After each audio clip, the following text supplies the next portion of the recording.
Hey everybody, it's Tripl-L, and man, now it's time to talk My Hero Academia chapter 217. Man, oh man, I'm so excited. That was so good. I love that chapter. It was a really full chapter, but I really loved it. Anyway, before we get into the chapter proper, because I have the title as what it is, featuring Monoma, let's just very quickly clear that out of the way, then we'll get into the chapter proper. Just in case there are people who are just wondering what actually happens with Monoma. Okay, so as we find out in the chapter, Monoma's power does have a specific limit when it comes to copying one for all.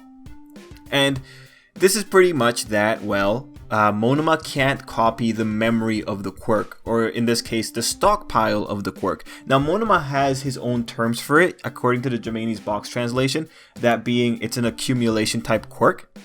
But the general gist of it is that Monoma does get to copy the capability of the quirk, so for those 10 minutes, he has a quirk that he could legitimately pass down to other people, but he doesn't have the strength of the quirk, nor does he have the vestiges, which I think is one of the two safest solutions that we outlined in the Monoma theory video in terms of what possibilities could there be here. The safest solution is just that Monoma can't copy one for all at all.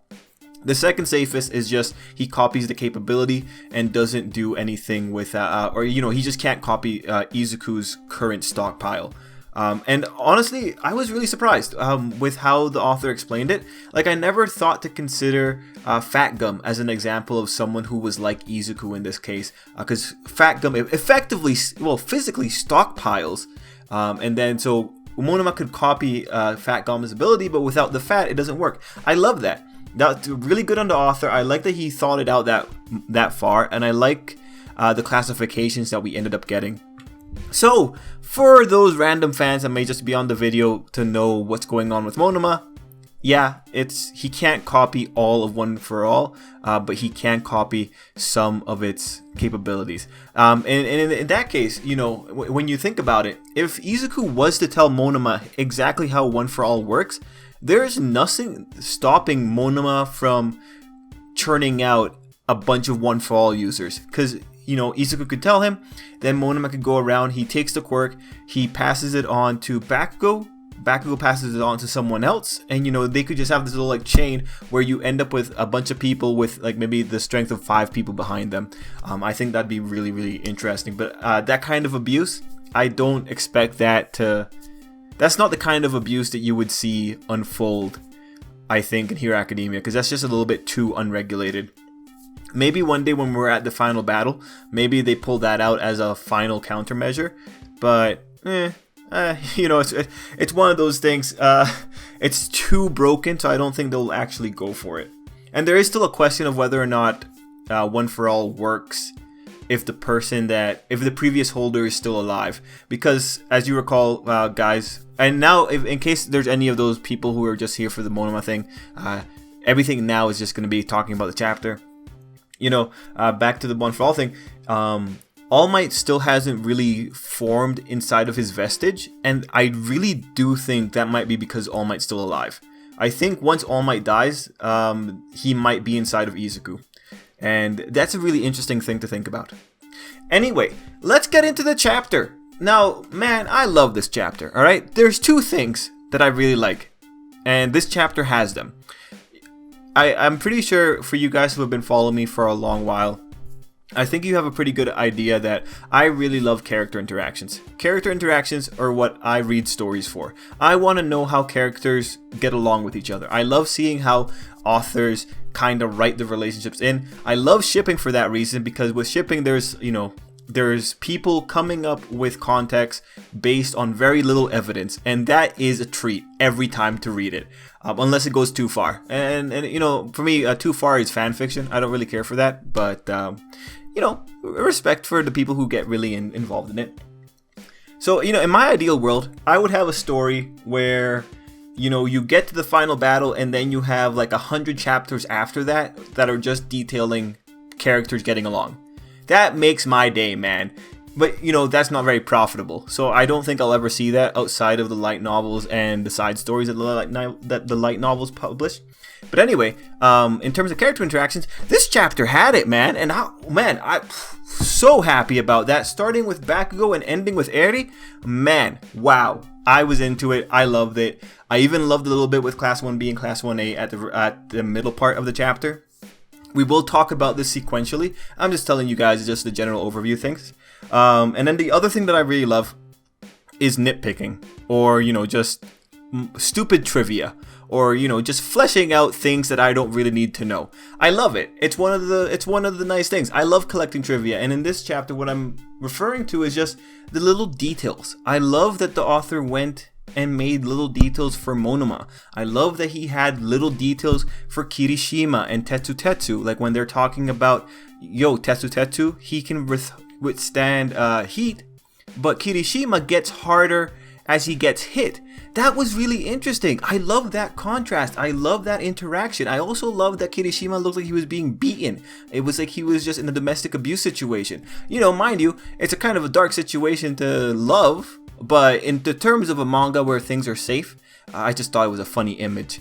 Of course, anyone in that situation, I highly recommend reaching out to local law enforcement and or reaching out to some help hotlines. Check it out. There's probably some in your area. Anyway, not the point. Moving on. Yeah, I love little details. And this chapter was pretty much the king of little details because we went through the little details for, well, yeah, Monoma's quirk. We went through some little details for Eri's quirk. We went through little details for Kirishima and Tetsu's quirk. I love that, man. That was awesome. So overall, in terms of this arc, yeah, this is a really feel-good chapter. Now, mind you, I'm pretty sure this is the end of the arc because next week's a break, and it seems like they're kind of cutting it off at the arc there. There are a few things that I'm not happy we're not seeing right now because I really wanted to see the evaluations for the other classmates. Maybe it'll come in the future, but for now, it's kind of... it's going to be one of those things. It's definitely going to be a bit of a minus on the arc when we like just look on it if they never kind of cover that material. Anyway, let's start a very quick walkthrough of the chapter itself. So we're beginning the chapter first with the Bakugo and Izuku stuff. Now, the cool thing about this whole segment with Bakugo, aside from his ego getting in the way, it's that Bakugo, Izuku, and All Might are talking. Bakugo is included. I like this, man. I like that Bakugo is there and he's figuring things out. I love it when Bakugo's just like, hey, what about All for One? That's you know, that was cool. He's involved in the conversation. He is a smart participant. I love that. This is a good way of making characters seem really respectable. It's having them talk with the jargon of their series, having them talk about trying to figure out what exactly is going on here, and even Bakugo even embracing just the tropes of, yeah, we gotta risk Izuku's life here. If he's not feeling like he's gonna die, this thing is not coming out. I like that. And also, just with that whole sequence, there is some fun in seeing, mind you, like Bakugo is still dysfunctional, or his relationship with Izuku is still dysfunctional, but it's nice to see them in some kind of friendly capacity trying to figure things out. It's nice to see Bakugo at a point where he's not outwardly jealous, but he's still seeing Izuku as something he can beat, which I think is going to be really important that Bakugo maintains that perspective, that he can beat Izuku. I mean, like, technically there's ways that he can abuse explosions such that he could really hurt Izuku, but it's going to be like a question of whether or not he figures out how to use it. Because, like, you know, just think about shockwaves. It's really dangerous to get like a shockwave going through your body. It could really rupture whatever internal organ. So if Bakugo goes into that direction of just creating shockwaves and rupturing people's organs, yeah, I'd be all for it. Okay, the macabre side. The Bakugo, Izuku, All Might stuff. The chemistry between the three is great. The way they talk with each other is great. The way that All Might is the straight man to Bakugo's over-exaggeration.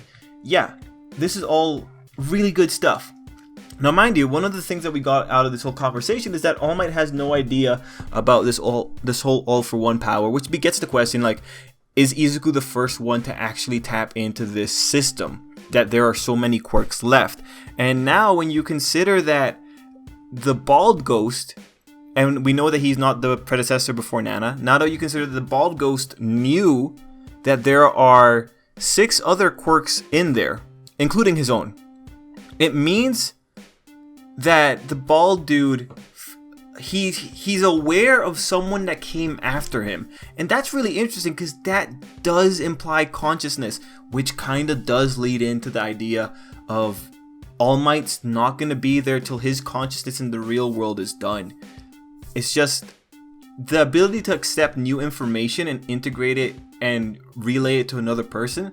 That's a pretty big sign of some form of an afterlife being held within One For All. Although, if you think back to Nana, she did point out that One For All was romantic in the sense that there's the possibility that Nana and All Might could meet again within One For All. And given that the bald guy is able to acquire information of other wielders that came after him, most likely Nana and All Might are going to have a nice little meeting within One For All, and I think it's going to be pretty sweet. Also, I'm just saying this out loud because I need to remember this. Actually, since we're on the topic, I know that there was a commenter on the Chapter 213 video that suggested this, but I've been thinking about it, and I'll make a proper video with as much evidence as I can find. But guys, right now, what if All For One is inside of Izuku right now? Can we really say that's impossible? Because think about it.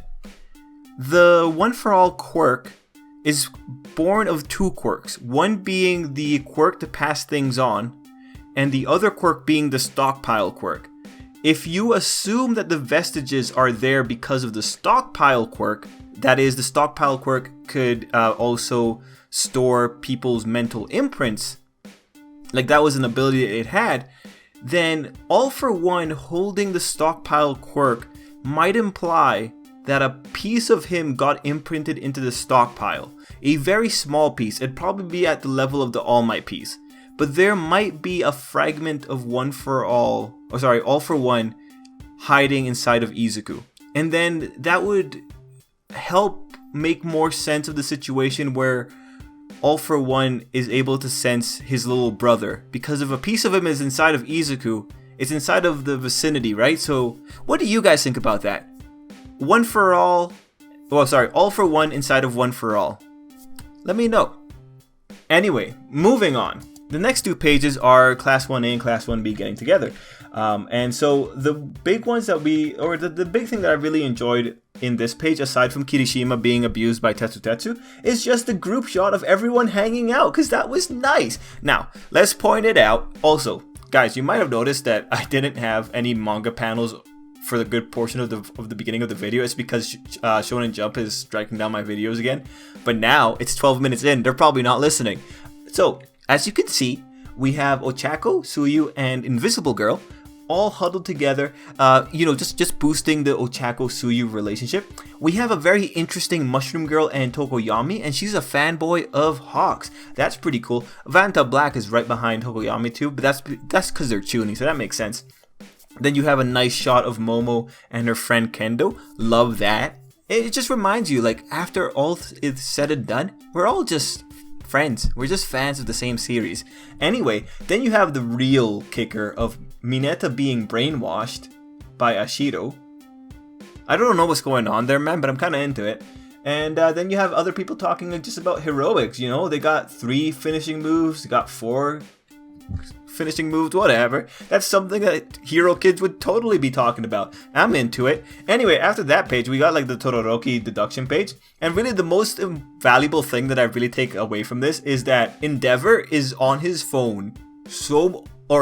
He's just so conscious of his phone that he will pick up for his son while he's beating someone up. But this is important because this is this is power development for Todoroki. He needs to get stronger, so he's getting the flash fire thing. So that's pretty important for Todoroki. It's probably going to be something that's going to be in the undercurrent. We're probably going to see some kind of show of it, probably when Todoroki and Bakugo are doing their provisional license exam, if they get that far. Now, the next little bit is interesting. One is just doing the Shinso paperwork. But the big thing here is that last chapter I pointed out that, hey, there might be a storyline with Aizawa coming up. And now look at what's happening. You have President Mike talking about something in Aizawa's past, and then he points out the name Shiragumu. So already, right there, the Aizawa storyline is happening. It's going to be in the background. I'm into it. It's very interesting how President Mike's bringing it up. He's looking very sad as he's talking about it. So, very interesting. I'm into it. And finally, we have the Eri side of the chapter, which is really just hilarious.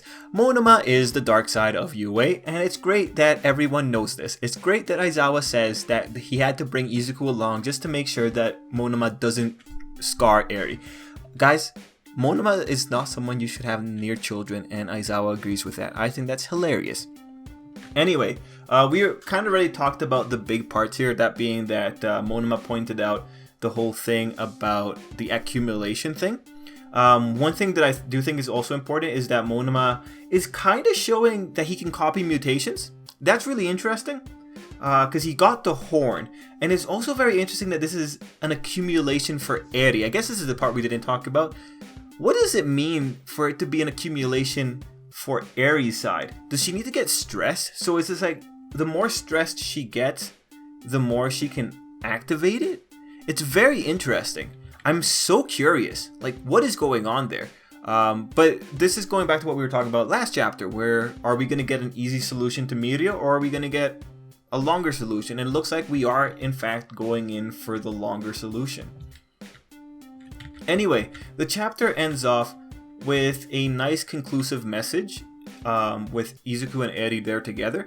I'm actually I'm surprised that the author used Eri as a way to conclude this arc, and I'm pretty sure this is the conclusion of the arc, because Izuku's talking about making a power his own, and it's interesting, ending off with a smile for Eri while she's surrounded by people who care about her. I would not have thought that would be an ending to Class 1A versus Class 1B. I think it's just, I didn't think that Eri was going to be that important, but little things like this just make me feel like, yeah, I guess we are here to save this little girl's smile, kind of thing, you know? I guess we are here to help a little girl. It's interesting. A very interesting choice for the author. Overall, like I said, I think this was a good chapter. I really enjoyed it. Maybe not everyone likes it, but I think there's a lot of things that are valuable here. At the very least, these are one of those chapters that kind of make the characters feel like they're more lived, right? Because you have them just having these small little interactions, you have them forming the little friend groups. It's just nice little details that you know for sure when really passionate fans get their hands on it, they can definitely extrapolate tons of things from it. And that's what I kind of like about this chapter. Aside, also with the power stuff, like that, the power stuff is also pretty neat. But anyway, guys, that's it for me. It's a very long video. I hope you put it at 1.5 the speed. And yeah, guys, till next time, I hope you have an absolutely great day. Man, what a great chapter.